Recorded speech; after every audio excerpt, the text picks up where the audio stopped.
Supporting all 32 counties, Alliance.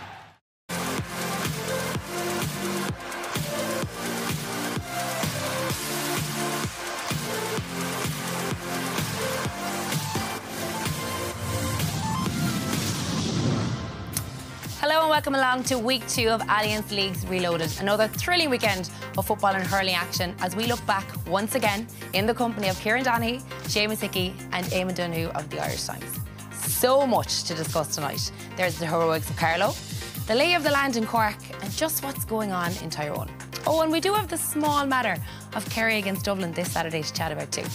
Later on the show, we'll be asking these two gentlemen exactly what it takes to win an All-Ireland. We'd also like you to be involved, and you can do so by following us on the usual social channels on Twitter, Facebook and YouTube at Airsport. Please send in any questions you might have.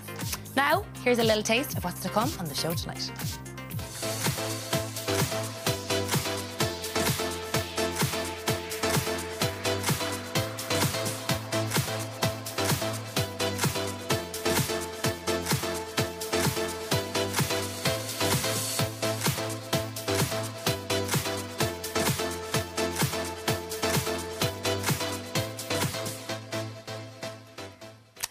You're very welcome, guys. There was a jam-packed schedule at the weekend, so I'm going to come to you now for your highlights. Seamus, of course, you were at the Limerick and Tipperary game. Freezing, and yeah. Freezing, yeah. Well, you did. It was really, we were really impressed. Prepared this time. What were your highlights? So it was what we expected it to be in the first half. Tipperary did bring the physicality they actually kind of raised against Clare the previous week. But Limerick were ready for it. I thought Limerick were going to be ready for this. I thought that Limerick wanted to lay a marker at home in the Gaelic grounds, and that's what it was. First half, I suppose the lead changed a couple of times. Tip went 4 points ahead of that great goal from Bonner. But I think Limerick closed out the half well, going in a point down, and showed great, I suppose, maturity and I suppose a bit of kind of a stamp on the year to come to finish out the game. 7 points up. Again, for Tipperary, it's not the end of the day. It's not the end of the world. They've got, it's a league. They've got points on the board. They're tipping away. But for Limerick, I thought it was a bit of a statement, especially at home, to say that Park na Gael is going to be a tough place to go to this year. So a good win for them. Sheedy said it afterwards, they're just onwards and upwards the next game. Sunday was very interesting. The game in Cusack Park in Ennis was way tighter than it could have been. Clare were comfortable enough in the second half. The fact that they let Kilkenny back into it towards the end was probably unnecessary. Continuing to rely on the likes of John Conlon for the big scores, and it's good to see Podge and I suppose getting in the action as well. Clare have depth, and I think they showed it again. Even Colin McGalvin playing midfield, really good game from him. Yeah. That's going to be a key for the Munster Championship this year. They had it last year, but without Tony Kelly now to actually come through with a result like that at home against Kilkenny, great result for them. And I suppose they've had it over them for the last 4 years. But for Clare need to, I suppose, build on their momentum from the start of the year. Down in Cork, it was a different story. I was very impressed with the result for Wexford. Brilliant. I said it last week that it was the kind of game where, without the pressure of, I suppose, every game being relegation counting this year, that it would suit Wexford. And it did. And Wexford played quite well in the conditions. The conditions were horrendous, very, very poor. But at the same time, Cork now are in an unenviable position. No points, 2 games. And I can't think they're overly pleased about it. Yeah, absolutely. And there was plenty of football talk as well. Kieran, what were your stand-up moments of the weekend? I think how well Mayo played on Sunday above in Healy Park. I've been up there. It's a real hard place to go and get a result, and just how strong and powerful and how confident they looked, and the way the half-back line was attacking, and they just seemed to be so comfortable. I'd never seen Tyrone rolled over in a league game as easy up there. We got a big win them at the end of a league one day, but it was a nice warm day. We needed to win to qualify. I think we won by 6 or 7 points, but that was the most comfortable I've ever had up there. But they were a real highlight for the weekend, and a real signal of intent from James Horan and his backroom team that don't write off Mayo this year. There was stamps being made on both national leagues. And Eamon, obviously, as a journalist, you have your eye on all games. Is there anything additional that stood out for you this weekend? Yeah, for me, kind of going back to Division 4, actually, Leitrim have made the best start of any of the football teams to the National Leagues. Shane Moore in the middle of the field for them, Dara Rooney, Ryan O'Rourke. They've been very impressive, and before that in the FPD League as well, they were very unlucky. They should have beaten Mayo. They missed a lot of goal chances in that game, and they made a massively impressive start. So talking of the minnows, I suppose be remiss of us not to mention Carlo as well. So I think we're about to. Well, actually, speaking of which, it's like we have all this planned. We do have a very special guest on Skype, no less. We have Colm Bonner. Colm, how are you doing tonight? Congratulations. Yes, thank you, Annie. Yeah, nice to be on the programme. I suppose you're front and centre of the attention now over the last few days. You know, how does that feel for you now? You know, being the talk of the place. Yeah, well, look, we're not getting carried away, but we're delighted with the result. Delighted to get a point on board. We know Galway probably had 6 or 7 of their All-Ireland winning team, and to be fair, you know, Mayo was trying a couple of more players. They were trying extremely hard, but they found a lot of pressure. But to be fair, our lads stood up to it, and the more the game went on, the better we got. And we scored 13 great points in the second half, and come out with a point. We're delighted. I mean, for a lot of people, this might have been a surprise, but there's been plenty of development, you know, in the county and club scene. So for yourselves, I mean, this wasn't an overnight success. No, we've been working very hard for the last 2 years. When I first came in there, you know, we were under pressure small in Division 2, but we found our feet. We lost that final to Antrim, and we learned time from it. Antrim then in Cork Park. And that was a great experience for the guys to go to Cork Park and score 423. It showed, you know, they have the hurling. And then it was on us to do better in the Division 2 league, and we beat Westmeath and went on to John McDonough, which is a higher level. And to win again in Cork Park just showed the lads and you know, we can definitely improve where we are, and that's the ambition. Very, very, very ambitious bunch of players to have. Colm Eamon here. I'm just wondering, the first game you had against Dublin, you were ahead at half-time, 2 points up with the wind. How did that set you up in terms of positively and negatively for the Galway result? Yeah, you know, we've done an awful lot of hard work pre-season. We knew we've a lot of catching up in terms of strength and conditioning and fitness to get the level where the teams that are normally competing at that level. So we set our stall out. We said our first 3 games are against the 3 biggest teams in the league, Dublin, Galway and Waterford, and we said, look, let's have a crack. We've nothing to lose, see where we are. And to be fair, we were good value for our 2-point win, our 2-point lead at half-time against Dublin. It was 15-15. Dublin kind of changed it up a small bit in the second half, started running more aggressively at us, and it took us a while to counteract it and try to come to terms. And but with 5 minutes to go, we had brought it back to 2 points, and we're kind of saying this game is there for us. But we didn't finish it out, and that's something we probably learned from the week before, that if we can keep it a team like Dublin and maybe start the second half a bit better, as we did with Galway, we'd have a chance to maybe try and see that game out a bit better than we did against Dublin. So definitely helped us the game before. Well, certainly, you know, you're taking the games to teams, which is working. Now, if you're just looking, you had the Christy Ring Cup success in 2017, Joe McDonough Cup success in 2018. Like, how do you, I suppose, what's your expectation for success now in 2019? Like, where do you go from here? Yeah, well, look, we haven't lost run of ourselves. When we got up to, from Division 2 to Division 1B, we knew the biggest thing that we would have to do was to make sure that we stay up there and not to yo-yo up between Division 2 and Division 1B. That was hugely important, that we can find our feet, that we can play the better teams, bring our confidence up, the framework and the structure that we have, you know, to have the confidence to play to our strengths against these better teams. And yeah, look, we're relishing the opportunity, but we still have a big task in terms of, you know, Waterford next Saturday week, and then obviously Laois and Offaly. And our goal is to get enough points on the board to stay in Division 1B, because what's going to happen next year is that division is going to become Division 1. So really, it would be like a promotion for us if we can, you know, have one Division 2, staying in 1B, and next year competing in Division 1. So that's, you know, that'd be a huge promotion and huge progression for this Carlow hurling team. Well, certainly you're on the road with plenty of progression there. So we wish you the very best of luck now against Waterford and the remainder of the league. Thanks so much for talking to us, Colm. Okay, thank you, Anna. Thanks very much. So it was definitely one of the success stories of the week. I mean, Seamus, I suppose it would be a lie to say that a lot of people weren't surprised by the result. I mean, what struck you about the game? Listen, the reality is, I would have expected all to say Dublin, Galway and Waterford to win the weekend. It's great to see these results because we've seen progression from teams even in the past, from Antrim, from Laois, who've always made big bursts. Laois had a big result against Galway a couple of years ago as well. It's sustaining it is the key. I place a huge amount of credit for all that's happening in Carlow on Colm Bonner.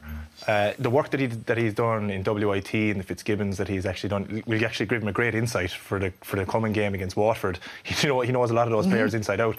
But it takes a huge amount of I suppose, leadership and I suppose man management to get a group of players in what is an underdog situation, to get them focused and to maintain that focus over an extended period of time. The Christie ring in 17, Joe McDonough in 18, and to the start, it's only a start now in 2019, but it's a good start, and it's important. Now, with that point against Galway, that's only worth what it is as long as they perform against Offaly and against Laois, and they're all Midlands derbies. So, like, I do like what I'm seeing from them. I know we played them last year in Dr. Cullen. Dr. Cullen is a difficult place to go, and you know they've got big men that are cause you all sorts of trouble. Ed Byrne destroyed Westmeath in the McDonagh Cup final, and he was a key point of emphasis for us to try and keep the game contained. Last year when we played him in the I suppose the preliminary round in the All-Ireland stages. So they were also a week removed from the McDonagh Cup, so it was kind of unfair when they were trotted out against us when we had 2 weeks break. But still, good strides been made. I think that Colm Bonner's the right man to actually do it. And I think they actually have, like, Martin Cavan obviously was excellent on frees at the weekend. Chris Nolan came on, but he was always dangerous. He got a goal last year in the McDonagh Cup final. Needs to be watched. James Doyle again. So they've actually got loads of really good hurlers. It's sustaining this is key. Getting a big result is actually good for everybody in hurling because we need all these teams competing. Absolutely, yeah. But you know, Colin referenced it. Galway had a different team out there, and they I suppose they were down to a lot of players who were kind of trying to make a mark for Galway, but Carlow went and got a result. Absolutely. Well, like, I mean, just touching him and what Seamus said there, it's about the performance, and you've seen Carlow play. So what is it that they're doing that's helping to produce these performances? Yeah, well, I suppose like all great underdogs, the platform has to be winning that 50-50 ball, especially in hurling, winning the ball when it hits the ground. The game against Dublin, in which they'd set themselves up so well for victory. In the first half, they were 2 points up playing against the wind. But in that game, they'd won 69% of the ball overall that hit the ground. So you can just tell you the amount of work rate they're putting in. They're a very fast team. This time of year, they're obviously kind of have themselves nicely peaked at this time of year. A lot of other teams may be going through a lot of maybe harder training. Martin Cavan, you know, he's free taking, but also he's scoring from play. He scored 3 against Dublin. He scored 1 against Galway as well. And like he's one of the form hurlers in the country at the moment. So, but yeah, it's the footballers as well, you know, are not. That's what I was just saying. I can't be leaving Kieran out of the conversation here because you're not going to get off the hook. Like Carlow footballers, I mean, it's not just all about the Carlow hurlers. We saw the club scene even in the football, the Leinster titles that they're winning. It seems to be thriving as well. Yeah, they were. Look, I think everything starts at the top, you know, and Colm Bonner is obviously doing a great job, but the footballers have Turlough O'Brien, who's really has really got them going. You know, if you were willing to follow a fella till the end and back, and I think that's I don't know him personally, I don't know what he's like tactically or any of that stuff, but I know he's got guys playing for him and guys going to war for him, and that going into any battle is worth its weight in gold, and they proved that last year in a lot of games, and some fantastic footballers out there. Well, it's certainly given everybody a lift, I think, seeing a Carlow win. So, well, it might have been quite a shock result in Carlow on Sunday. Meanwhile, you could argue it was business as usual for Jim Gavin's Dublin in Croke Park on Saturday night. Here's the best of the action from their victory over Galway.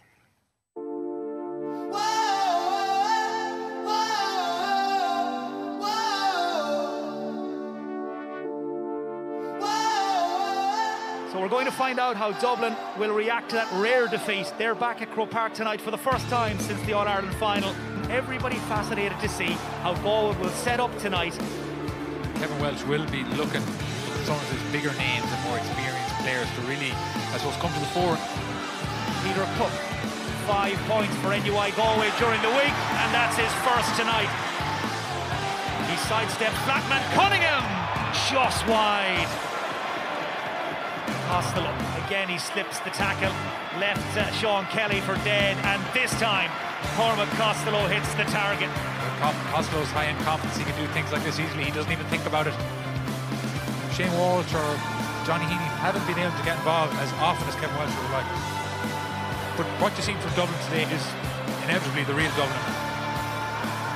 Gaps starting to appear at the back more and more. Up goes Rock. Brannock beaten to it, and Dean Rock tucks it away. Dublin's first goal of the night, scored by their full forward Dean Rock. Their challenge has just collapsed completely, and now Dublin really on a roll, and that is beautiful to watch. And Costello filling his boot. We've seen flashes of potential from Cormac Costello in the past, but we haven't seen that consistent excellence. It's going to be a very quiet journey home to Galway. A reality check for Galway. It's business as usual for Dublin. Great game, and Croke Park, of course, looking great as well. With that said, unfortunately, the same can't be said about Páirc Uí Chaoimh, Seamus. I mean, you know, Cork GA is taking a few hits now, and this wasn't something that they needed to add to their list. No, sometimes at the moment it feels like it never rains, but it pours in Cork. The stadium and all the attention it's getting, the pitch was deplorable at the weekend. But you know, looking at Davy Fitz's comments on it, they'd looked at it, they'd inspected it before the double header went ahead on Sunday, and they didn't have any too many gripes about it. The top of the surface was hard, but you can see the way it's cutting up there. Like it's obviously very, very loose underfoot, and the fact that it was cut up in such clumps, there's a serious safety risk there. It's Cork's, you know, the Gala opening last year. You know, it's a distant memory now with this kind of attention. Yeah, and as I said, like, it's not something that we want to see, because it does take from the game as well as the spectacle. Kieran, of course, you're an expert in this area, so it's great that we even have you here to chat about this. So what is it? What's your take on it? Yeah, it's obviously it's disappointing, because looking at it from the outside, it's obviously spectacular, but you know, we've heard what's gone on since. The pitch, it's a very hard one to call. I would say with natural pitches, you know, when we put them down, it's always about giving them time and keeping people off them, but it's a constant battle, especially in a stadium like that, because you build this wonderful stadium, you've got your pitch, it looks fantastic, and you're kind of, do we keep people off this now, or do we let people on it? And the urge is to let them on it. And we played the Munster final down there last year, and especially with the high stand it's got coming out over the pitch, it comes out quite far. And even in them few clips he showed there, especially around underneath that, it was cutting up reckless. And it was in the Munster final, which was on in June, or the end of June, start of July last year, which was, as we know, we got a great summer. Absolutely. And it was still cutting up underneath us. So I would say probably needs a rest, and you know, they might look at, you know, probably having to give it a rest now at this stage. And Croke Park had these teething problems back in the 2000s when they laid the pitch and the redevelopment of the stadium. So it is to be expected to some degree. But like what Kieran said, like, you're balancing this. We have this amazing facility that we need to open up now and actually start drawing in revenue. But we also have to balance that with the fact that, you know, you have to leave pitches set and you have to let grass set, and you know, I would expect that the GA with their farm in Dublin would be able to help them out in this situation. Well, speaking, I suppose they have shipped some heavy criticism, Cork GA, but they have moved the game at least to Páirc Uí Chaoimh now against Clare. Yeah, well, I don't think they had much option. You can't really have a repeat of what went on last weekend. Obviously didn't help the fact that they had two matches on and they had the football on before it. It's actually an interesting enough point. I always kind of think to myself, with the football and hurling, there shouldn't have been two games in the pitch there at all. But which do you think, Seamus, which sport should be going first if you're going to have two on the same day? No hurler wants to play on a field that's been ploughed by footballers. It just doesn't. We don't want it to happen. You know, we're all finesse stickmen in Limerick, especially in the full back line. But you would employing yourself. Yeah, a small bit. Yeah, but you know, we played Wexford twice down in Wexford Park after Limerick played Wexford in football as double headers. It's actually tough enough because of it naturally cuts up, and it probably cuts up a small bit more in football because of I suppose the heavier turning and stuff like that. So you know, people will say now at home that you're slightly biased, by the way. I'm insanely biased. I would say football should be on first. Anyways. Okay, we're going to have to settle this, I think, during the break, because we're after going way over. We could talk about it all day. Time for a quick break now, and when we come back, we will look ahead to round 3 of the Alliance Football Leagues, including the mouth-watering clash in Tralee. of Kerry versus Dublin. See you in a few. The best singer have to be Sean Andy. The best trainer, I'll have to give it to my deputy. It'll have to be Gareth Bradshaw. I suppose Michael Daly likes to talk big, so he does. He thinks he's it all planned out in his head before he goes out on the pitch, so I'll have to give it to him.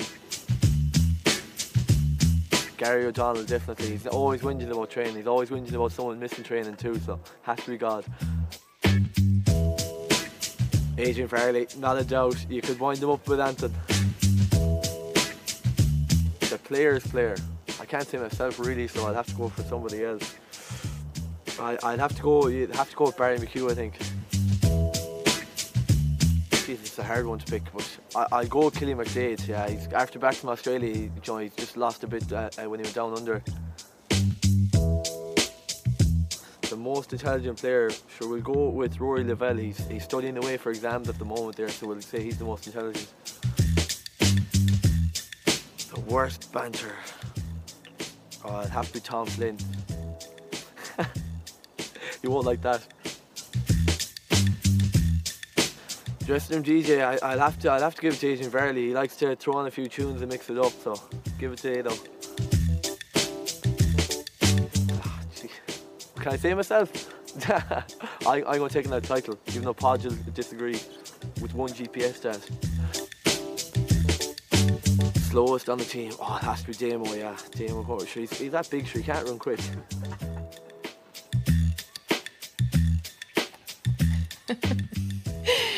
Welcome back. Well, Shane wasn't too hesitant in calling out his teammates there. You do need to go back to training afterwards, Shane. Kieran, I'm going to come to you now. Who was the slowest that you played with? Oh, the slowest that I played with? Probably my basketball partner, Mike Quirk, I'd say. He wouldn't light up the GPS stats now at his feet over the first 30 metres, yeah. He won't mind me saying that, he knows it's the truth. And what about the... Oh, fair enough, okay, well, we'll leave you off the hooks over there. Okay, time to recap on all the results in Division 1 of the Alliance Football League. Dublin got their first win of the campaign over Galway. Mayo secured a 9-point win over Tyrone in Omagh. Kerry edged out Cavan in Breffni Park, while Roscommon got their campaign up and running, defeating Monaghan. All of that means Mayo sit atop of Division 1 with Tyrone rooted at the bottom. Kerry also have a 100% record and are currently second with Dublin in third. And that sets up this weekend's action rather nicely. Kerry host Dublin in Austin Stack Park on Saturday night. Mayo entertain Cavan in McHale Park. And on Sunday, Tyrone will be hoping for their first win of the league away to Roscommon, while Monaghan host Galway at 2 p.m. And don't forget, you can watch Kerry against Dublin live on Airsport 1 this Saturday. Damien and the guys will be building up to that huge game from 6 p.m. Also, we have live coverage of Mayo versus Cavan, which throws in at 7 p.m. in McHale Park. That is live on Airsport 2, and if you're on the Sky platform, it is available on either channel 422 or 871, depending on your Skybox. Well, guys, you know, there's plenty of talking points now ahead of this weekend's action. It would be remiss of me not to start with the one that everybody's talking about. Sold out already in Austin Stack Park. The atmosphere is ready to go. This could be a classic, Kieran. Yeah, I think the game down there 2 years ago was a draw, and it was an absolute belter of a game. And as you said, it's been booked out for weeks. There's no hotel room to be got in my hometown in Tralee. People are ringing me non-stop looking for tickets. It's like I feel like I'm getting ready for an All-Ireland final again. But yeah, look, it's a mouth-watering clash. The Dubs bring great fanfare when they come down. They travel in big numbers. They're supporting an excellent team. Kerry are coming with this young side after winning their first 2 games. There'll be a bit of, you know, there was nothing really expected of them the first day in Tyrone. You know, it was kind of a question of we didn't really know where they were. They got a great win. They went up and backed it up last week, having been down at half time and not playing overly well. They pulled it out of the bag with some heroic performances, in particular Sean O'Shea. And now they're coming down to this clash, which is it's perfectly set up for both teams. And I just hope that, you know, that the weather holds up and it isn't a game that's dictated by a gale blowing into the horns end in the first half, and it's this real game of 2 halves. I'd love it just to be, you know, a nice cold night with not too much wind and 2 teams going at each other with a dry ball. That'd be a mouth-watering clash to look forward to, without a doubt. Well, we've had plenty of clashes, brilliant clashes between Kerry and Dublin in Tralee down through the years. I suppose there are going to be battles all over the pitch, but there'll be ones on the sidelines as well, and there will be a psychological battle between Jim Garvin and Peter Keane. Obviously, it's their first encounter. Yeah. So there's kind of, obviously, you're thinking, will Peter Keane want to be showing his hand, or will he be looking to land the first blow? The two similar managers in as far as they both came through with underage teams. So it'll just be very interesting in terms of Kerry. What Kerry are going to bring? Are they going to, show? Are they going to show their hand essentially? For me, I don't think they overly will play any different than they have in the last two games. Which will be essentially the defensive system. And I suppose there's so much talk about Sean O'Shea. You said it yourself there. Do you think Dublin are going to be targeting him? Yes, there's no doubt about it. He will be targeted, and Sean gave me an awful trimming in the club championship game 2 years ago, and I saw this 18-year-old kid coming out to mark me. I soon found out what he was all about. So he'll be well able for it. But it's always hard to back up performance when you kick 12 points and you kind of haul your team over the line. In essence, is what he did. He's coming up against. They talk about Kerry being a defensive structure. Dublin have a very solid defensive structure. They get plenty of bodies back behind the ball and will make it difficult. But what Sean showed last week, and what he was brilliant at last year as well, is he kept Kerry in the game in the first half last week. We weren't overly playing well. We were getting these tough frees. Shawnee was putting it down, planting it over the black spot. And there's nothing better playing, and the same when you're playing, and it's hard to get scores, and it's league football. And next thing you're out there and you get a tough free, and you're in there and you're saying, do I have to battle for this now? Is it going to drop short? Is it going to be one of those ones that goes a mile wide? And you're kind of like, oh no, next one. But when they start sailing over the bar, you always feel like you have a chance. And Shawnee will have kicked in Tralee many a time in his minor and under 20 days for Kerry, and I'm sure he'll be ready to go Saturday night. And if he's getting frees and planking them over and keep Kerry in touch, they'll have a chance on Saturday night. Yes, certainly in front of the home crowd as well. The confidence will raise. I was actually in the crowd 2 years ago for the game, and the atmosphere was absolutely electric. And something the GA have to look at, even when it comes to the Super 8s, that we get these neutral venues where it's actually going to be packed. Whatever, like how many are we going to get? 20,000. Okay, we'll go play it here.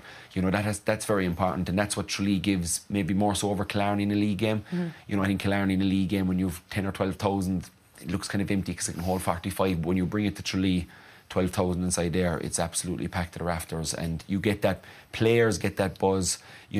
Players are going the extra mile. It feels like a huge game all of a sudden. So it's a big one, and the atmosphere will be a huge part on Saturday night. And Kerry will have to rise it, and the young players too. That'll help them if the crowd get behind them, which the Kerry crowd will on Saturday night. Absolutely. And I suppose staying with Kerry for a second, Eamon, you were looking at the fact that they're, I suppose, what's deemed more defensive now. They only conceded 20 points in their opening two games. It's a move away maybe from the more traditional Kerry that we've come to see. Yeah, a lot of people say that Kerry have now sold out like everyone else. I think what Kerry are doing is slightly different to, shall we say, what a lot of the Ulster teams are doing. They are getting 15 men back behind the play rather than back in their own 45. So they're getting the numbers back. But what they're actually doing is they're really then chasing the play out, which is what Dublin do. They get the numbers back and then they chase the play out. So they're not just standing there waiting, marking space. They're getting set up and then they're chasing the ball out. Against Tyrone, they had 8 swarm turnovers. So it's essentially where there's more than one person coming in on a tackle, and they had 7 against Cavan as well.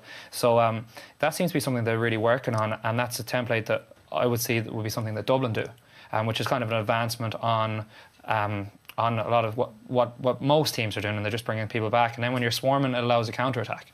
Yeah, and that swarm turnover, that now on Saturday night with the Kerry crowd, if they can get that, it's almost like a score. That's them turnovers. We've all been out there. They're inspirational kind of plays, and I'm sure, like, looking at the first 2 games last year, Kerry conceded 5-26 or something in the first 2 games, and there was more goal chances than that. And this year there's no goal chance being conceded. 20 points, 13 against Cavan, 7 against Tyrone. So, I suppose coming in as a new manager, he's coming in kind of going, okay, what do we have to look at here? And looking at us last year against Galway, against Monaghan and Clonus, and especially in the first half against Kildare, we were a bit open and teams were kind of kicking scores, and we've good backs in Kerry, but you know, a defensive system, no matter what sport, whether it's basketball, football, soccer, a system is good, but once it allows you to play ball as well. And I think, you know,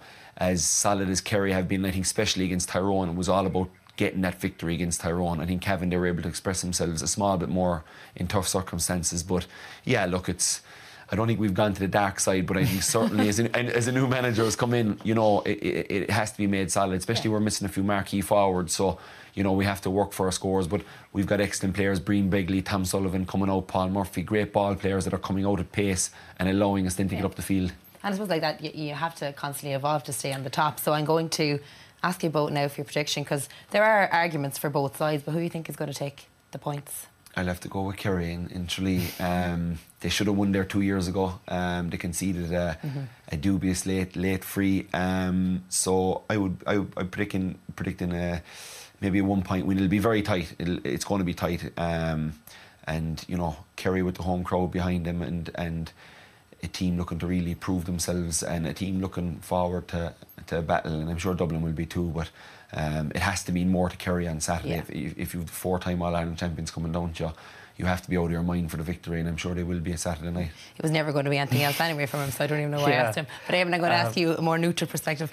Yeah, well, the home crowd is going to is going to bring every Kerry man on 10% there. But yeah, I think Dublin are going to be a bit too savvy, especially when Kerry are trying a new system. I can see Dublin going back and forth and finding those little holes. So yeah, I think Dublin by 3 or 4. I love it when it's a split decision, because then the other one can say I told you so next week.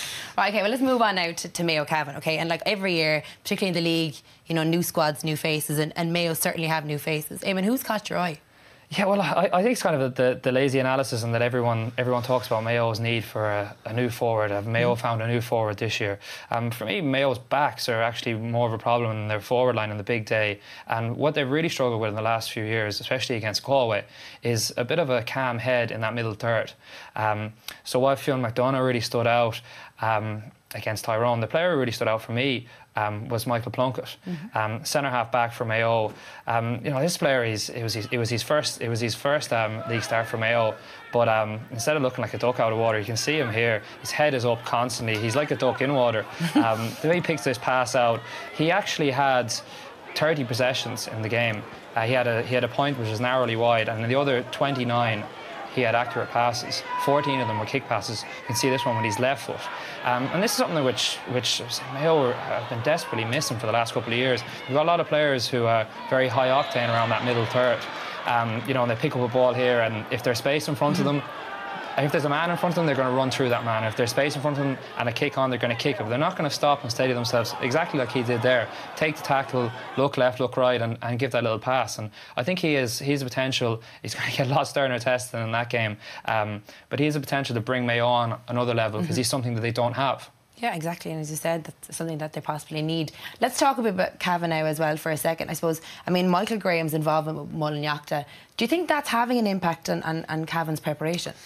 I don't, because I think it was actually 2013. Eamon Fitzmaurice was in with Fanui getting ready for an intermediate final around, I think, next weekend, like 6 years ago. So he was managing Public Skull Cork back west. So there was all that going on, and he was managing Kerry in his first year. So there was a pile of pressure on him that way. But I would never put the results down to the manager. He was there at every session. You know, he had us well prepared. We didn't go out and play, and that's probably where Cavan at the moment. They were in a good position last week. They looked really good at half time. So I don't think the fact that he's, you know, I'm sure he's every second night. He's probably very busy at home. But I don't think it's having any effect on Cavan, to be honest with you. Yeah, well, it's always good to have these talking points. And moving on now, Tyrone Roscommon. I suppose, Eamon, let's talk about, you know, Tyrone keeper John Morgan. I mean, one of the scorers of the game at the weekend. You know, he's an interesting role, you feel, to play. Yeah. So for me, Tyrone are really trying to maximise 15 versus 14 situations, and possession game is so important now. Before we look at this possession map, we have to again clarify this is a goalkeeper. It's not a centre half back or a full back even coming out. He had 30 possessions in play, Niall Morgan, between the Kerry game and the Mayo game. So he actually only lost the ball twice. And he went forward and he had 2 shots, as you can see here. One of them he missed, and the other one he got that fantastic score. So he also had 2 interceptions in the game as well. But for me, that's obviously, it's an evolution in the game in terms of you have a goalkeeper who can support the play, who is an emergency exit. But then you're looking at Tyrone, who scored 5 points from play last week and only 2 the week before. So you're looking at a team who are kind of constantly having to go backwards to go forward. This is all good and well, but if you're over-relying on it, I can imagine, Kieran, if you're in full forward beside Gooch and your goalkeeper's dictating matters out the field, you'd kind of be getting a bit of itchy feet, would you? You kind of would, but I do like what they're doing tactically. I do think it's the way it's going to go. I think, you know, they're too valuable just to have sitting there in between the posts. You know, they do all the same training as us. They're doing all the fitness tests. You know, they're fit. A lot of them are very good footballers. A lot of them can kick. We saw Rory Began, you know, with his club as well last year, come up and kick a big score, and he's slotting. All of them can slot over the frees. But I think being that outlet, as you say, and if they're good in the ball, I certainly have no problem in using them. You know, if they go to the right hand side of the field, left corner back slats into goals just in case they turn it over and they kick it into an empty net. That's the one thing you don't want. But I don't think there's any great, you know, risk with it. You know, I think if they're good on the ball and they're making good decisions and good runs and are able to kick passes and, you know, bonus cherry on top stuff is that score that we saw from Niall at the weekend. But I think you'll definitely start to see more footballing goalies, I think, come to the fore. You know, I think the days of just the guy standing in between the posts, you know, they have to be really accurate kickers now, and I think if they can come out and affect the play, it's definitely a huge plus for a team. Yeah. I can just imagine my dad watching that game and I'd be like, it says a lot about the forwards if the goalkeeper has to come up and put the ball over the bar. Well, certainly in the last 2 games people might say that about Tyrone, but I think long term for Tyrone, I think, you know, I said it during the week, I think they're a summertime team. You know, they're different to the team that I played against early on in my career. There were a lot of big guys in that team, whereas I think this team is really, they're top of the ground, they're a championship team, and you know, I think they're very powerful running from the back, and if they're all of a sudden running with an extra player who can deliver passes, like he's a very good kick passer off his hands, so I think it'll be something that they could use to good effect come the summertime, the dry ball and you know, having a good ball player there. Absolutely. Well, I suppose let's finish now with Monaghan and Galway. I mean, both coming off defeats, Monaghan now at home. Eamon, how do you see this game going? Yeah, well, for me, you can't talk about Monaghan without talking about Conor McManus. But the first day, the way they used Conor McManus against Dublin, the Simonons, I suppose, helped him to stay in the game, and he came on and he was the impact sub that won them the game, when normally it's the other way around. Dublin subs are winning the game. Against Roscommon, he came on, it seemed a bit too late, so can they afford to put him as an impact sub again? I don't think so. But in this game, like all of the Division 1 games, it could go either way. But I think Monaghan, you know, that last weekend would have been a kick up the ass for them, and I can see them pushing on and winning that game by, again, 3 or 4 points. Okay, well, plenty of suspense in store for us. Time now for another break. We will welcome back Seamus when we return and talk to the 2 lads about their combined 5 All-Ireland titles. And we'll also get to your questions, so stay with us. That is a fine start for Michael Breen. A score inside the opening 10 seconds. Connors is being held up here, gets the flick across. That's beautiful shot. Oh, what a goal! What a goal for Patrick Bonner-Maher, who finishes it in the end. And this is the thing with Tipperary, they'll dazzle you with their skill, Liam. Morrissey launching this one in. It might break inside. The flick, and it's into the net. Graham Mulcahy doing what Graham Mulcahy does best. How influential is that guy in this Limerick team? Aaron Gillan under a bit of pressure. Gillan from this near stand side. That would be a super score. Oh, that is an absolutely brilliant score from Aaron Gillan. The referee has said that is that. Limerick have gotten the victory. Yes, a great game in Gaelic grounds last Saturday. Limerick eventually running out 7-point winners to hand Liam Sheedy his first defeat. Wexford beat Cork in challenging conditions for their first win of the campaign, while Clare hung on to beat Kilkenny on Sunday, a 4th successive league victory over Brian Cody's side. Meanwhile, in Division 1B, Dublin and Waterford both secured big wins over Offaly and Laois respectively, while we have already discussed that momentous draw for Carlow against Galway. So guys, I mean, we speak a lot about what's needed to win All-Ireland. I suppose it is very early stages in the year, but for yourselves, What are your favourite moments when you think about All-Ireland finals? Seamus? Listen, I don't have as much experience. Combined All-Irelands of 5, you're doing the heavy lifting here, Star. A lot of the heavy lifting, but for me, it's the defining moment for me in Croke Park was obviously having my family on the field. It was amazing.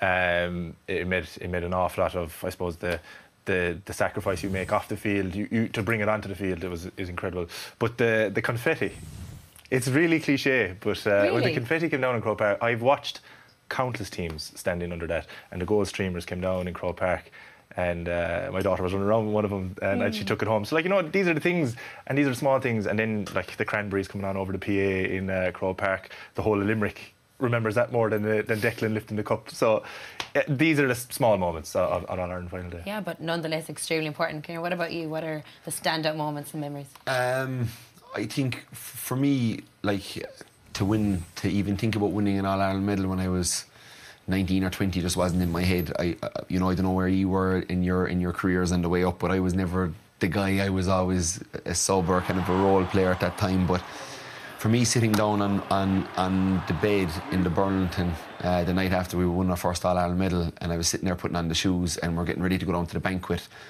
And that time we were talking about it earlier on, like when you won an All-Ireland, they were on you. I remember I got my face reefed by some fella's watch, hugging me, giving me a headlock. And when I put on the aftershave that night, I was like Macaulay Culkin in Home Alone.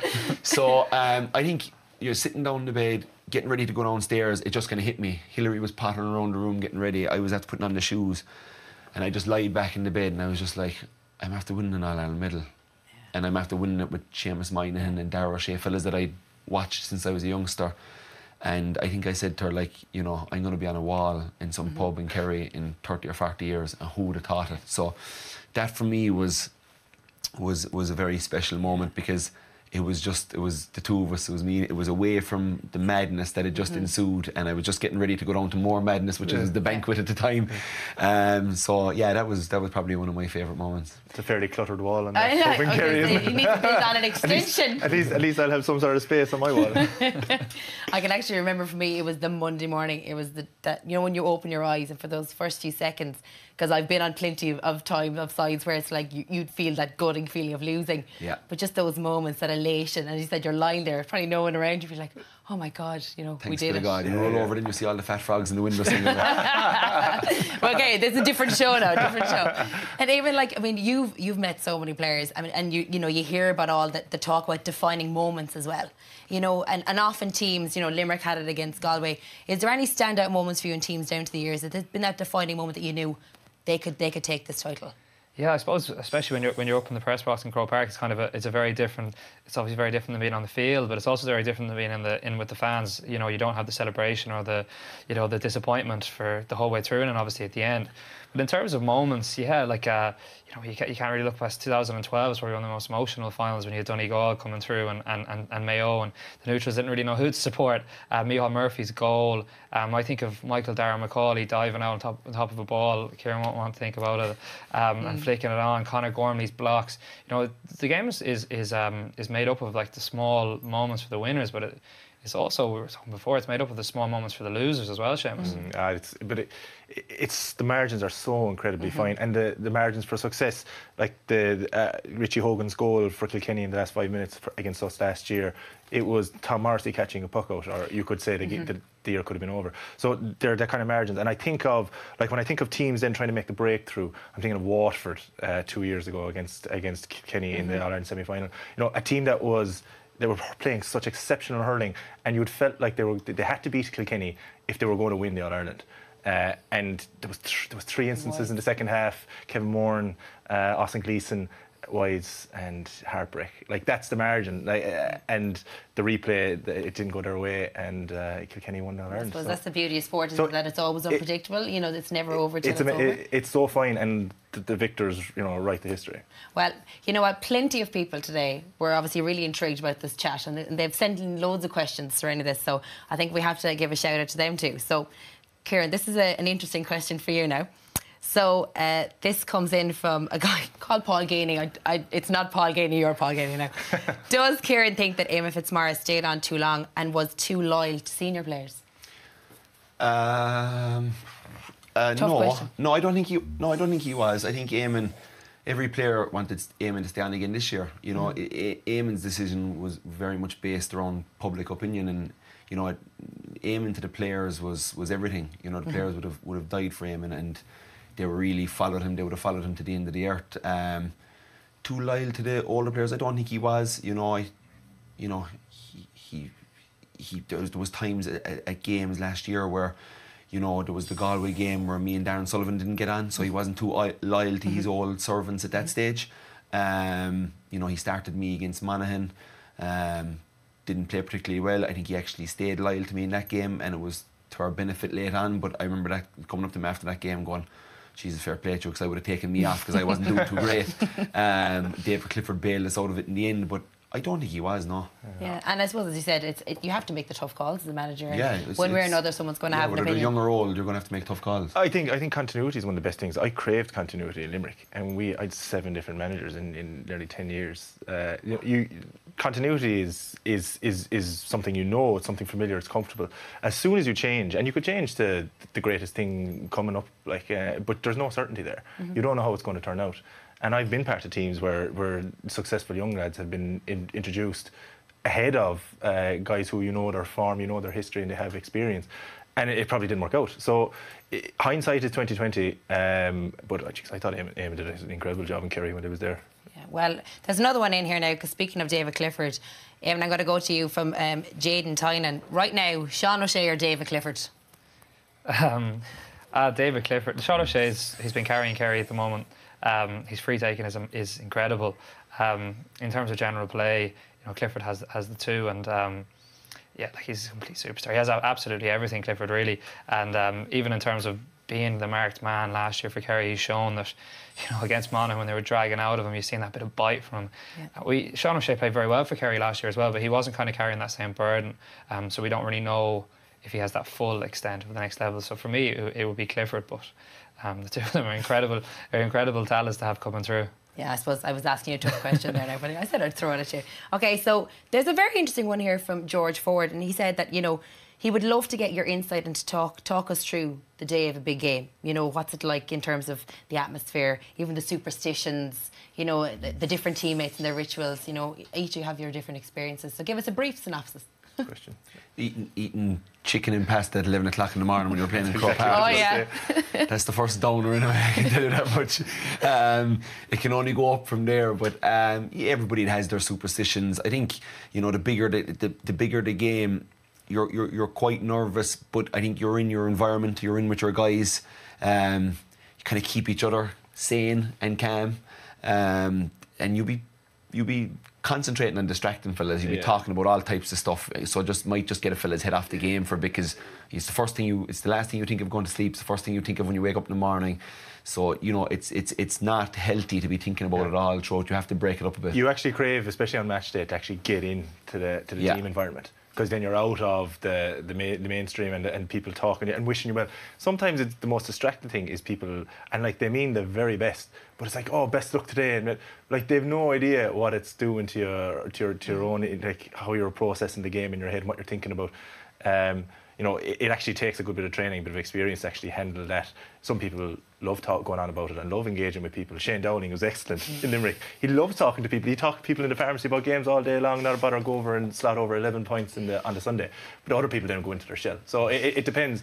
I loved it on the team bus, headphones on, and watching the crowd. Getting ready to go. Yeah, I know. And I have forever the taste of chicken and pasta in my mouth. I can show you that'll never go. Thanks very much, guys. Well, that's about it for this week on Alliance Leagues Reloaded. Just a chance to remind you that Kerry against Dublin is live in Airsport 1 this Saturday. Damien and the guys will be building up to that massive game from 6 p.m. And we'll also have live coverage of Mayo versus Cavan, which throws in at 7 p.m. in the Cale Park. That is live in Airsport 2, and if you're on the Sky platform, it's available on either channel 422 or 871, depending on your Sky box. And we'll be back next week at the usual time of 7 p.m. My thanks to Kieran Donaghy, Seamus Hickey and Eamon Donoghue for their insights and for the crack. And thank you all at home for watching. See you again next week. Supporting all 32 counties, Alliance.